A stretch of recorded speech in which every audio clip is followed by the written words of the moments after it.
Maraming salamat sa nag-invite sa akin dito. Alam nyo, sa Maynila, grabe ang mga nangyayari ngayon. Nakaantabay ba kayo doon sa mga nangyayari sa Maynila ngayon?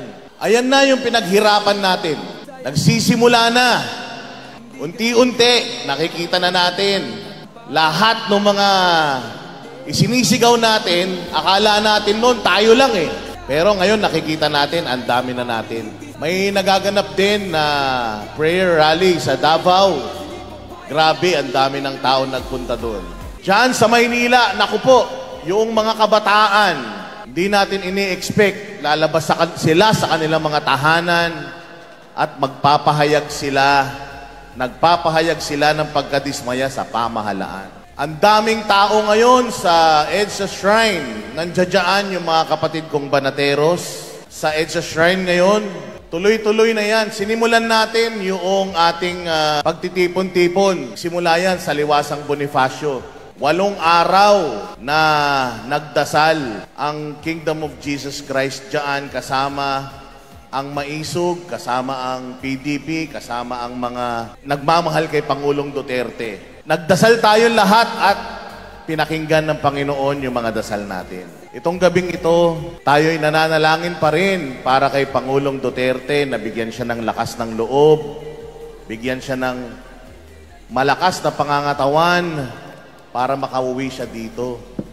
Magandang balita yung sinabi ni VP Sara sa Japan na meron na daw isang bansa na tumanggap kay Pangulong Duterte. Naniniwala ba kayo na prayers can move mountains? Na kapag marami tayong sabay-sabay na nagdadasal, mahaba man yung dasalan, nagkakatotoo yung ating mga idinadasal sa Panginoon. Alam po ba ninyo na langit mismo, Diyos mismo, ang nagbisto sa katiwalian ng gobyerno na ito?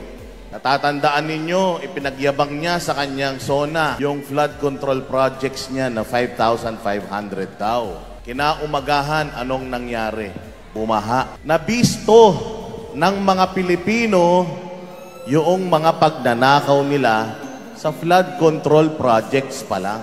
Sabi ng spokesperson ng Malacanang na hindi daw natin dapat pinagre-resign si Bongbong Marcos dahil siya daw ang nagsiwalat ng katiwalaan patungkol sa flood control project. Naniniwala ba kayo doon? Natatandaan ba ninyo kung sino ang unang nagsiwalat ng mga katiwalian sa gobyerno? Si Pangulong Duterte. Si Pangulong Duterte ang unang-una na naglabas ng mga katiwalian sa gobyerno. At sunod-sunod na, si Inday Sara naglabas din. At ngayon, lumalabas na ang lahat ng tao sa buong mundo, hindi lang dito sa Pilipinas, para ipahayag yung kanilang pagkadismaya dahil nabudol sila. Sinong nabudol dito?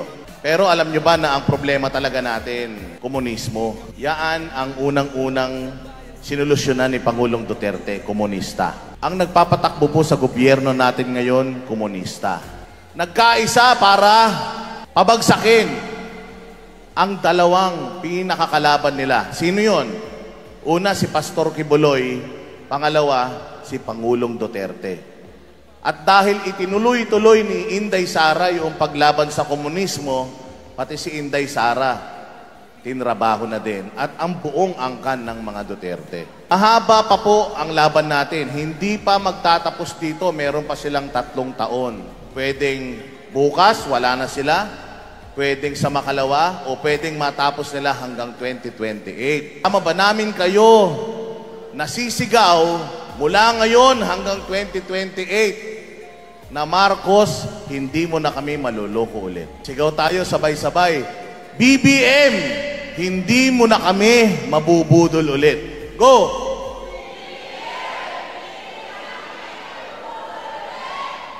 Maraming salamat po. Marami pa pong magpe-perform at magsasalita. Muli po, tuloy-tuloy lang tayong magdasal. Libre yan. Huwag nating tipirin. Kapag nagdasal tayo ng sabay-sabay, maririnig tayo ng malakas sa langit. Unti-unti na po, lumilinaw na, lumalakas na si Inday Sara nung nakaraan. Wala na silang palag doon sa budget ni Inday Sara. Unti-unti na pong nagbabago. Panawagan sa mga nagrarally ngayon, maging mapayapa. Panawagan sa mga kapulisan at sa mga kasundaluhan. Nandiyan po kayo to serve and protect, hindi po yung mga magnanakaw sa Kongreso, sa Senado at sa Malacanang. Nandiyan po kayo para protektahan ang mga Pilipino sa Pilipinas. Maraming salamat po, mabuhay po kayo. Kami ang boses ng masa, hindi natatakot. Katotohanan lang, di kami nalulunod. Walang bahid ng sismis, lahat ay totoo. Kahit sino ka pa, pag mali ka babanatan ka. Walang pinipili kulay, wala kaming kinikilingan. Basta para sa bayan, kami lalaban. Pag tama palakpakan, pag mali banatan. Di matitinag, di matatakot, para sa bayan tuloy ang sigaw. Sa harap ng kamera, walang halong takot. Mga baluktot, lahat kayo'y tutumba. Ang hustisya at totoo, yun lang ang mahalaga. Kahit sinong harang, di kami matitinag.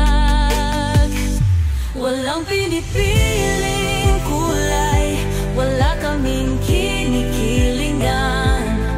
Basta para sa bayan, kami lalaban. Pag tama palakpakan, pag mali banatan. Di matitinag, di matatakot, para sa bayan tuloy ang sigaw. Kung nasa tama ka, ikaw ay aming kasama. Pero pag mali ka, handa ka na bang mabasag? Banateros kami, walang inuurungan. Dahil bayan muna, bago ang sarili.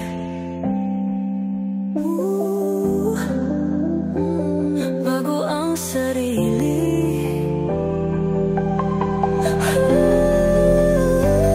Pag tama palakpakan, pag mali banatan. Banateros ang sigaw, katotohanan ang laban.